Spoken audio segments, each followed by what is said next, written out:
الان شبکه امام حسین داریم برای شیرازی اینا، میگم آقای شیرازی مثلا حالا مخالفت میکنید باش نمیدونم، حالا بیشتر صحبت هایی که میکنن خودشون یا کسای دیگر راجع به دین میگن، راجع به شیعه میگن، شعائر اهل بیت میگن، در اربعین مردم رو دعوت میکنن به سوی کربلا، نمیدونم با حکومت دجالیه مخالفت میکنن.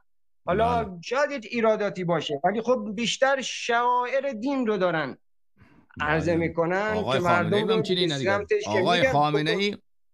آقای خامنه‌ای هم حرفای بد نیست، آقای خمینی هم تمام حرفاش بد نبود. آقای خمینی حرفای خوب خیلی زیاد داره، مردم را دعوت به تقوا، به زهد، به یاد خدا میکرد. مثلا ماه رمضان روزه بگیرید. خب آره اونطوری نبود که همه حرفاش دروغ باشه. حالا اینهایی که ما داریم میبینیم یعنی حدیث میخونن و مردم میگن که زمین مثلا در اسلام اصلا حدیث نمیخونه. صادق شیرازی اصلا حدیث نمیخونه. صادق شیرازی میگه شما بیاید از من تقلید کنید. او میگوید که کلام من بر مردم حجته، نه کلام اهل بیت علیهم السلام. و اگر شما فکر کنید این کفر بالله است. کسی که میگه کلام من حجته مردم پیروی کند، کلام اهل بیت علیهم السلام حجت نیست، یعنی این کافر دیگر مسلمان نیست. و تمام مراجع شما این رو میگن. سیستانی، آقای وحید خراسانی، همه گیشن این رو میگن کلام اهل بیت علیهم السلام حجت نیست، کلام ما حجته. خب اینا مسلمان این حرفو میزنه؟ شما به من بگو آدم مسلمان این حرفو خب اینا میگن دیگه این حرفو اصلا مرجعیتشون همینه. اگه این حرفو نگن مرجع نیستن.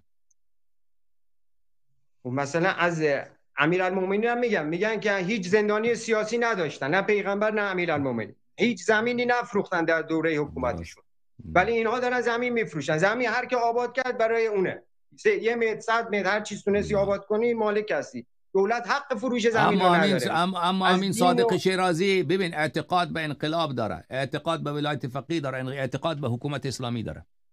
این فقط دلش از اینجا سوخته که حکومت به اینو داداشش نرسیده، به آقای خامنه‌ای و خمینی رسیده. خب اینا کدام این اختلاف جوهری با خمینی نداره، با خامنه‌ای. اینا همون چیزایی که خامنه‌ای و خمینی قبول داره اینا هم قبول داره. خامنه‌ای و خمینی اعتقاد به ولایت فقیه داره، اینا هم داره. اونا هم اعتقاد به انقلاب داره، اینا هم دارن. حکومت اسلامی هر دوشون قبول داره. اینا فقط آمدن مثلا به این که اصل کتاب را مثلا آدم قبول داشته باشه. این کتاب صحیح بخاری درسته؟ این اصل صحیح بخاری را ما قبول بکنیم، بعد بگیم که این جلدشه مثلا شما چرا زرد نوشتهش زرد رنگ، این باید نوشتهش سرخ رنگ می بود. بیاین به این بحث بکنیم. این جنگ ایشان با خامنه‌ای بر سر اینه، بر سر جزئیات نه بر سر اصل مسئله.